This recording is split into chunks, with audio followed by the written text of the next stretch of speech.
একদা একদিন বিশ্বনবী দুদিন ধরে রোজা রাখার পর ক্ষুধার্ত অবস্থায় মা ফাতেমা রাদিয়াল্লাহু তাআলা আনহায়ের বাড়িতে গেলেন। এদিকে মা ফাতেমা রাদিয়াল্লাহু তাআলা আনহায়ের বাড়িতেও কোনো খাবার ছিল না।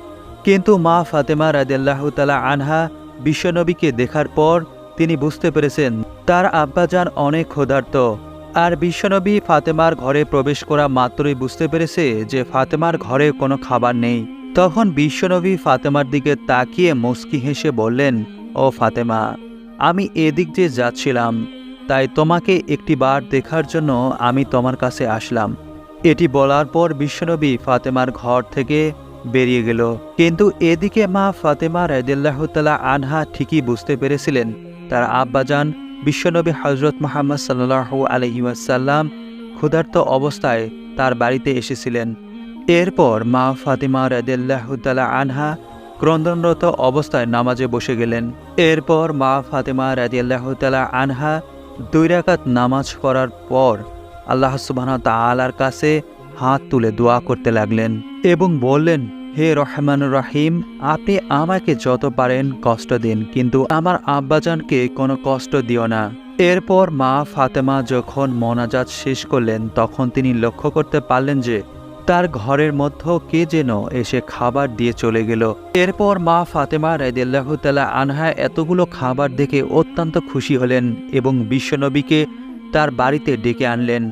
এরপর বিশ্বনবী মা ফাতেমা রাদিয়াল্লাহু তাআলা আনহাকে জিজ্ঞাসা করলেন, মা, এই খাবারগুলো তোমাকে কে দিয়েছে? তখন মা ফাতেমা বলেন, আব্বাজান, হযরত ঈসা আলাইহিসসালামের মা হযরত মরিয়ম আলাইহিসসালামকে যেখান থেকে খাবার পাঠাতেন আল্লাহ সুবহানাহু ওয়া তাআলা আমাকেও সেরূপে খাবার পাঠিয়েছেন। বিশ্বনবী বুঝতে পেরেছেন যে আল্লাহ সুবহানাহু ওয়া তাআলা মা ফাতেমাকে জান্নাতি খাবার পাঠিয়েছেন। এরপর দেখা যায় বিশ্বনবী এবং মা ফাতেমা রাদিয়াল্লাহু তাআলা আনহা সহ আলী রাদিয়াল্লাহু তাআলা আনহু এবং হাসান এবং হোসেন রাদিয়াল্লাহু তাআলা আনহু সহ সকলেই পেট ভরে খাবার খেলেন। জান্নাতি এত সুস্বাদু খাবার খেয়ে মা ফাতেমা রাদিয়াল্লাহু তাআলা আনহা আল্লাহ সুবহানাহু ওয়া তাআলার দরবারে শুকরিয়া আদায় করলেন। এরপর মা ফাতেমা রাদিয়াল্লাহু তাআলা আনহা লক্ষ্য করলেন যে সবাই মিলে জান্নাতি খাবার খেয়েও অনেকগুলো অবশিষ্ট ছিল। এরপর মা ফাতেমা রাদিয়াল্লাহু তাআলা আনহা পাড়া প্রতিবেশীকে ডেকে সমস্ত খাবারগুলো তাদের সবাইকে দিয়ে দিলেন। সকল পাড়া প্রতিবেশীরা এত সুস্বাদু খাবার খেয়ে মা ফাতেমার প্রশংসা করতে লাগলেন। বিশ্বনবী হযরত মুহাম্মদ সাল্লাল্লাহু আলাইহি ওয়াসাল্লামের প্রথম বিবাহ বার্ষিকী সম্পর্কে এবং হযরত খাদিজা রাদিয়াল্লাহু তাআলা আনহা-এর সাথে বিবাহের সময় কী ঘটনা ঘটেছিল সেটি জানব। বিশ্বনবী হযরত মুহাম্মদ সাল্লাল্লাহু আলাইহি ওয়াসাল্লাম পরম নিষ্ঠা ও সততার সাথে বিবি খাদিজা রাদিয়াল্লাহু তাআলা আনহা-এর ব্যবসা সংক্রান্ত কর্মে সহযোগিতা দিয়ে যেতে লাগলেন। তার প্রত্যেকটি কাজের ভিতর দিয়ে সকল প্রকার গুণ, উন্নত চরিত্র, সততা, নিষ্ঠা এবং শ্রেষ্ঠ যোগ্যতার পরিচয় পাওয়া যেতে লাগল। হযরত খাদিজা রাদিয়াল্লাহু তাআলা আনহা-এর এসব গুণাবলী দেখতে পেয়ে ক্রমে তার উপর অধিক আকৃষ্ট হয়ে পড়লেন। এমনকি তিনি আর বিবাহ করবেন না বলে যে প্রতিজ্ঞা করেছিল তা ভুলে গেলেন এবং বিবাহের মাধ্যমে নতুন করে সংসার করবে বলে দৃঢ় প্রকল্প করলেন। হযরত খাদিজা রাদিয়াল্লাহু তাআলা আনহা-এর বুদ্ধিমতী পরিচারিকা ছিলেন নাফিসা। হযরত খাদিজা রাদিয়াল্লাহু তাআলা আনহা একদিন তার কাছে নিজের মনের ইচ্ছা উপস্থাপন করলেন। নাফিসা তখন তাকে বলল, আপনার আর কিছুই করতে হবে না, আমি সব কিছু ব্যবস্থা করে দিচ্ছি। একদিন নাফিসা বিশ্বনবী হযরত মুহাম্মদ সাল্লাল্লাহু আলাইহি ওয়াসাল্লামের কাছে উপস্থিত হয়ে প্রথমত ব্যবসা সম্পর্কিত আলাপ আলোচনা করে কথায় কথায় বিশ্বনবী হযরত মুহাম্মদ সাল্লাল্লাহু আলাইহি ওয়াসাল্লাম এখনও কেন বিবাহ করছে না বলে তিনি জানতে চাইলেন। তখন বিশ্বনবী হযরত মুহাম্মদ সাল্লাল্লাহু আলাইহি ওয়াসাল্লাম তার আর্থিক অনটনজনিত কারণের কথা বললেন। এরপর বিশ্বনবীর উত্তরে নাফিসা বলল, মনে করো যদি কোনো সুন্দরী, বুদ্ধিমতী, বিদুষী এবং বিরাট ধনশালী মহিলা আপনাকে বিবাহ করতে রাজি হয় আর বিবাহ বাবদ আপনার সকল খরচ বহন করতে থাকে, তাহলে কি আপনি এ ধরনের বিবাহ করতে রাজি আছেন? তখন বিশ্বনবী হযরত মুহাম্মদ সাল্লাল্লাহু আলাইহি ওয়াসাল্লাম বললেন, কে এমন মহিলা যে আমাকে এজন্য বিয়ে করবে? নাফিসা বলল, সেটা তারই ভাববার কথা, আপনার নয়। আপনি কেবল আপনার মতামতটি প্রকাশ করুন। এরপর বিশ্বনবী বললেন, এমন কোন মহিলা আছে, তার পরিচয় কি জানতে পারি? তখন নাফিসা বলল, এমন মহিলাটি যদি হযরত খাদিজা রাদিয়াল্লাহু তাআলা আনহা নিজেই হন, তাহলে আপনি কি রাজি আছেন? তখন বিশ্বনবী হজরত মুহাম্মদ সাল্লাল্লাহু আলাইহি ওয়াসাল্লাম বলল, এটা আমার জন্য পরম সৌভাগ্যের কথা। তবে এ ব্যাপারে আমার চূড়ান্ত মতামত নির্ভর করে আমার চাচা আবু তালিবের উপর। যেহেতু তিনি আমার মুরব্বী, তাই এ বিষয়ে তার সাথে একটু পরামর্শ এবং আলাপ আলোচনা করে নিতে হয়। নাফিসা বলল, হ্যাঁ, তা তো অবশ্যই করতে হয়। তবে তা আপনার নিজের ব্যাপার বলে চাচার সাথে এ বিষয়ে আলোচনা করতে আপনার কিছুটা সংকোচ মনে হতে পারে। আপনাকে সে ব্যাপারে অসুবিধায় না ফেলে সে ভার আমি নিজে নিচ্ছি। আমি আপনার চাচার সাথে এ বিষয়ে কথা বলবো। রাসূল সাল্লাল্লাহু আলাইহি ওয়াসাল্লাম বললেন, তাহলে তো ভালোই হয়। এরপর নাফিসা হযরত খাদিজা রাদিয়াল্লাহু তাআলা আনহুর কাছে গিয়ে নিজের সাফল্যের খবর জানিয়ে সমস্ত কথা বললেন। তিনি অত্যন্ত খুশি হলেন। এরপর নাফিসা হযরত খাদিজা রাদিয়াল্লাহু তাআলা আনহুর অনুমতিক্রমে আবু তালিবের কাছে উপস্থিত হয়ে তাকে বলল, আপনার ভাতিজা হযরত মুহাম্মদ সাল্লাল্লাহু আলাইহি ওয়াসাল্লামের সাথে হযরত খাদিজা রাদিয়াল্লাহু তাআলা আনহুর বিবাহ হতে পারে কিনা এ সম্পর্কে আপনার মতামত প্রকাশ করুন। আবু তালিব তার গরিব ভাতিজার বিয়ের ব্যাপারে নিজেই উদগ্রীব এবং চেষ্টা ছিলেন, কিন্তু খাদিজার মতো এত বড় ধনবতী এবং বিদ্যুষী মহিলা যে তার অভাবগ্রস্ত ভাতিজার সাথে বিবাহে রাজি হবে এ তিনি ভাবতেও পারেননি। এরূপ ঘটনা সাধিত হলে সে ভাতিজা হজরত মুহাম্মদ সাল্লাল্লাহু আলাইহি ওয়াসাল্লামের জন্য খুবই সৌভাগ্যের ব্যাপার হবে তিনি আগে থেকেই জানতেন।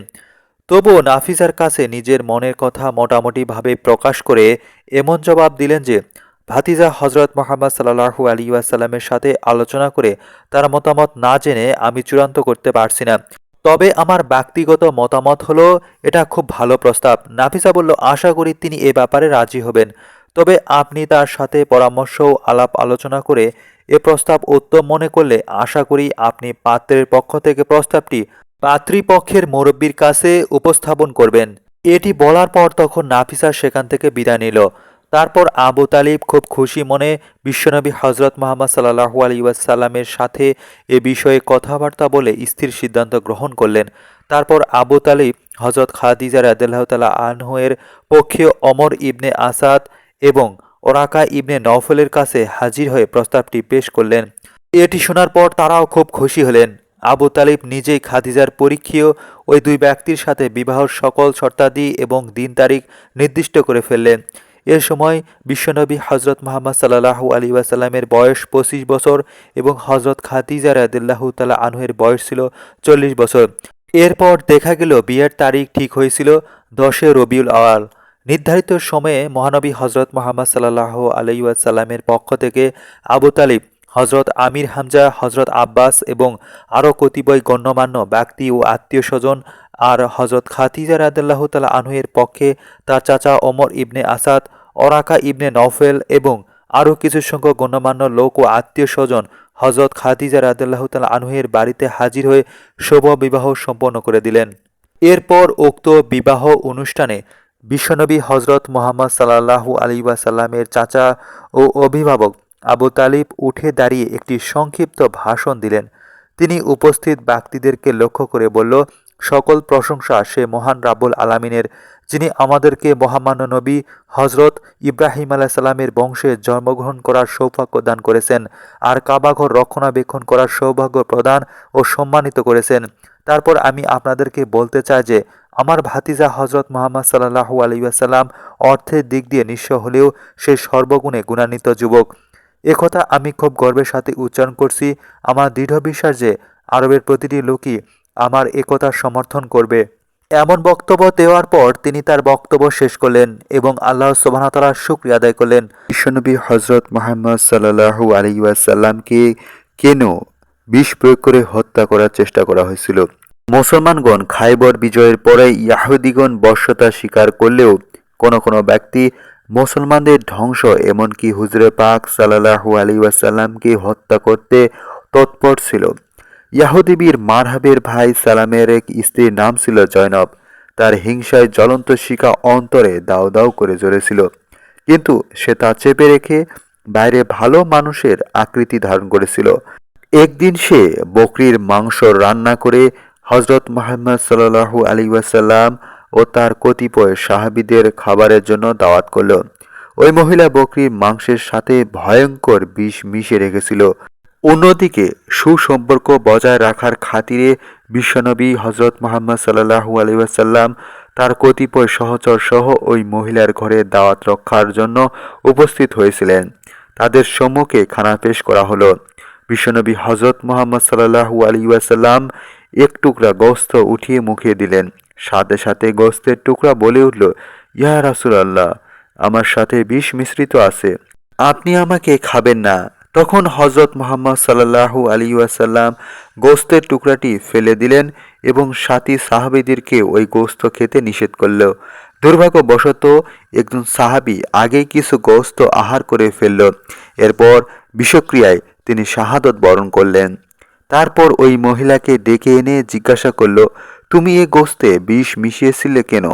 মহিলাকে এমন প্রশ্ন করার ফলে সে মহিলাটি উত্তরে বলল, আপনি এটি কিভাবে বুঝতে পারলেন? তখন বিশ্বনবী হযরত মুহাম্মদ সাল্লাল্লাহু আলাইহি ওয়াসাল্লাম বললেন, আমার সম্মুখের গোশত এটি সাক্ষী দিচ্ছে।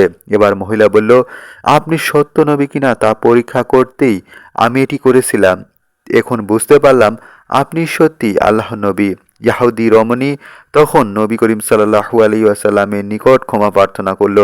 বিশ্বনবী হযরত মুহাম্মদ সাল্লাল্লাহু আলাইহি ওয়াসাল্লাম ব্যক্তিগতভাবে তাকে মাফ করলেও যেহেতু সে গোশতে ইচ্ছাকৃতভাবে বিষ প্রয়োগ করেছে এবং একজন নিরপরাধ সাহাবী তা ভক্ষণ করে শাহাদত বরণ করেছিল, তাই এই গুরুতর অপরাধের জন্য উক্ত মহিলাকে মৃত্যুদণ্ডের আদেশ দেওয়া হয়েছিল। প্রিয় দর্শক, পরবর্তী ভিডিওর জন্য অবশ্যই আমাদের চ্যানেলটিকে একটি সাবস্ক্রাইব এবং সাথেই থাকুন।